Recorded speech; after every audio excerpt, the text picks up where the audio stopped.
If your ASUS ROG Zephyrus Duo 16 keeps displaying a blue screen, this tutorial explains proven solutions to diagnose and repair common Windows blue screen errors. So while you're performing updates, you're getting an IRQR not less or equal message, K-mode exception not handled, kernel data in-page error. A lot of errors pertain to this problem, and we're going to go ahead and jump into what should hopefully be a pretty straightforward process, guys. And we're going to go ahead and jump right into it. So first thing I'd recommend doing would be to actually go ahead and boot to the troubleshooting utility on Windows 11. So if you do a hard power off 3 times in a row, Windows should automatically attempt to launch the starter prepare utility. And if it doesn't find anything, it will give you the option to select advanced settings, in which case it would take you to a screen that looks like this. Now, if it does not take you to a screen that looks like this, or you're unable to get to that, you can also download the Windows 10 Media Creation Utility, or Windows 11. They probably will make a creation utility for Windows 11 at some point. And it doesn't really matter. You can actually run the Windows 10 utility on Windows 11 as far as I'm aware. And you should be able to run the troubleshooting utilities built in within it. So you just would go ahead and download it to an ISO file and then burn it to a DVD or USB. It'd have to be about 4 gigabytes or more. It couldn't be a small USB flash drive, and it couldn't be a CD. It'd have to be a DVD. And then you'd boot your computer from it. So depending on the computer manufacturer, you'd have to tap a different key on your keyboard in order to launch that menu, in order to select what boot drive you want to go off of. So it could be anything between the escape key, F2, F8, F12, for example, and those are the function keys on the top of your keyboard. So you may have to just do a little bit of trial and error. Shouldn't take you more than a couple minutes. Googling it would probably be best before you even begin. But anyway, we're ready to go ahead and jump right into it. So we're on the choose an option page. So these will look very similar whether you're booting from it directly within Windows itself, or if you're plugged in a USB flash drive with the media creation utility installed and you selected the recovery option. So when you are setting up your Windows 11 installation or Windows 10, depending on the drive you're using, there should be an option to repair your computer in the bottom left corner of the dialog window, one of the first screens that comes up. You go ahead and select that, and then it would take you to a troubleshooting screen like you see here. And you want to go ahead and select troubleshoot, reset your PC, or see advanced options. And then there are going to be a whole bunch of options in here that we're going to explore in today's video. The first one, we're going to actually go underneath advanced options and then select startup prepare, fix problems that keep Windows from loading. So go ahead and select that first.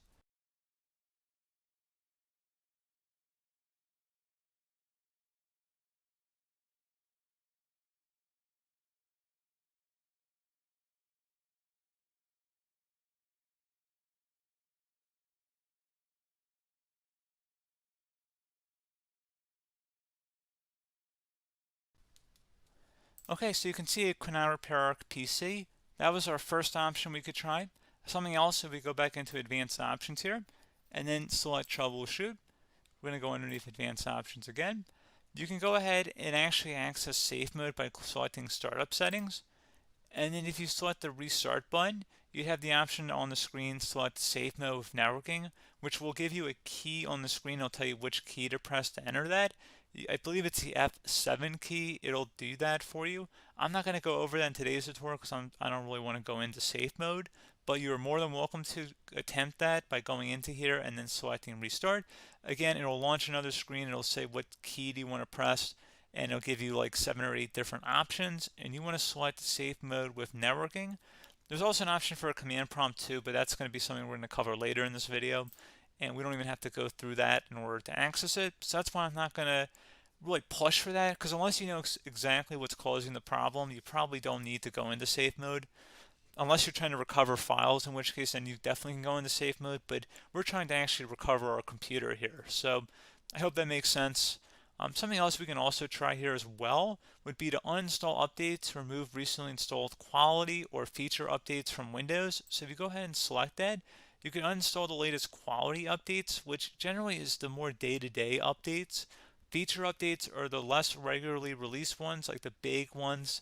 I would equate it to service packs in like Windows 7 and Windows Vista and Windows XP. So larger updates that occur once or twice a year at most. And the quality updates are more just a regular update. So probably obviously depend. It'll take longer if you're going to try and uninstall the latest feature update versus quality update, and maybe you don't need to go back that far. So just giving you guys a couple pointers with that. Something else you can also look at here, and we're going to jump into the command prompt in a little bit, but you can select System Restore, which will use a restore point recorded on your PC to restore Windows. And this is something I would highly recommend here, guys. So select Next. Assuming you have a restore point saved on your computer, you go ahead and select the most recently created one, and you'll select Next, and then you'll select the drive. You shouldn't actually have to select the drive. You can scan for affected programs, but we're going to keep it all default here, and then we're going to select Finish. So once started, System Restore cannot be interrupted. Do you want to continue? I think we're going to select yes. I don't think we have anything better to do on our computer right now, so just give it a moment here to initialize. It will take a couple minutes to run, obviously depending on how large your hard drive is and how much is saved on the System Restore point. So just give it a couple minutes here.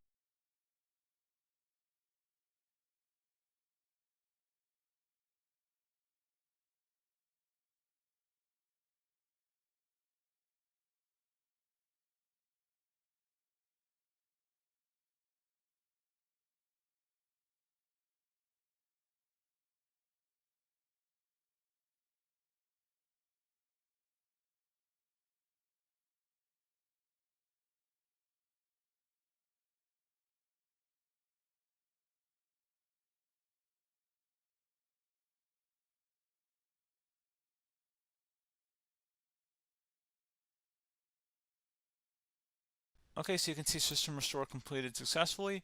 The system has been restored. Your documents have not been affected. Click the Restart button to restart your computer. Go ahead and select Restart.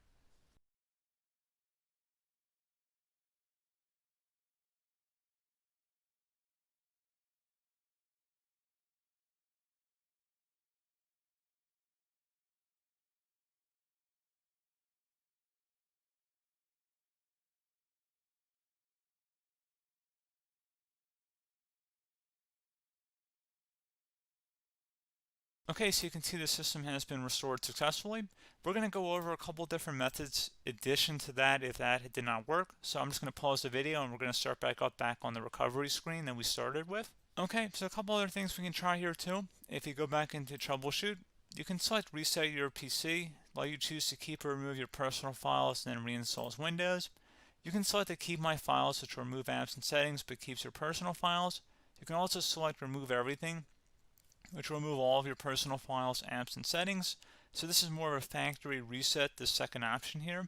First option, it should not delete all of your personal files. However, it will pretty much clear most of your programs. And keep in mind, there's no guarantee that your information, number one, is even still available and easily recoverable on your computer to the point that you actually would be able to recover anything.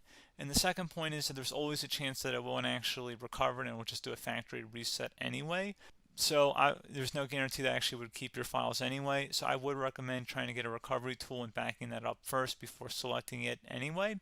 But again, those are a couple of different options. And then something else you can try here if you go back to the choose an option. Another option, if you go underneath choose an option and select troubleshoot, advanced options, and now select where it says command prompt. Okay, so the first thing we should do is type our main hard drive here. In most cases, it should be the C drive. So you just do a C colon and then hit enter on your keyboard. So once you're underneath the C drive, we're going to type in dir and then hit enter on your keyboard. It should have program files, users, and Windows all in there. That's how you know you're in the right directory.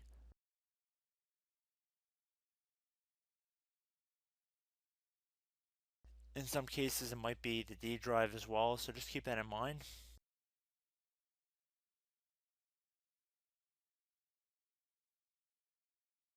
Next thing we're going to do is type in cd space / Windows / system 32 / config,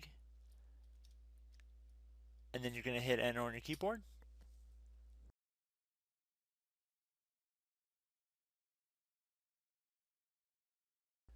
So now you're going to type md space backup. If you've seen other tutorials, it might also say to put down md backup, That's because the backup name is pretty common when you want to back something up. So you can name this whatever you want, doesn't have to be backup. So if you've already made a backup folder in the past, you could do backup 1, for example. So once you're done setting the name you want the backup to be called, hit enter on your keyboard again.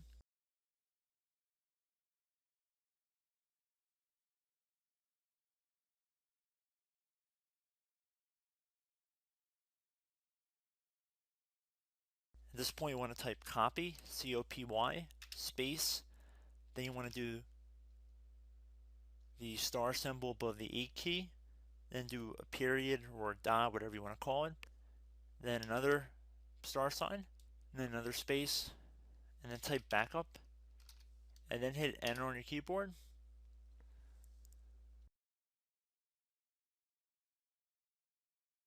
Now you want to type CD reg back, REG BACK, and then hit enter on your keyboard. So now that we are under the reg back, so now you want to type DIR again, and then hit enter.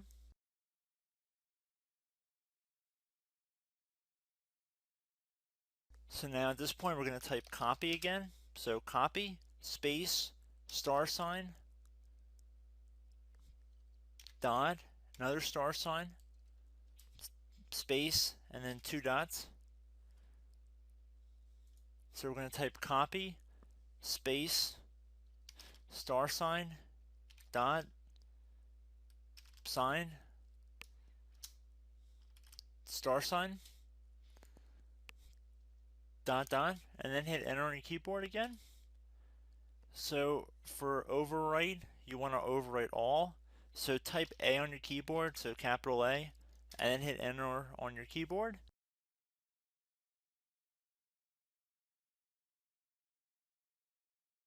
So at this point, you should be good to go. You can close out of the command prompt window. And if you accidentally continue to Windows 10, you should be all set. So I hope one of these 3 or 4 different methods we went through in this tutorial helped you guys out.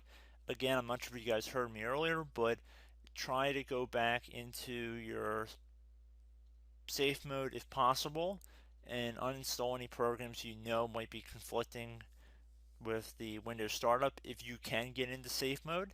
So just keep that in mind. Something very simple like that could be blocking up everything. So again, I hope this tutorial helped you guys out, and I will catch you in the next tutorial. Goodbye.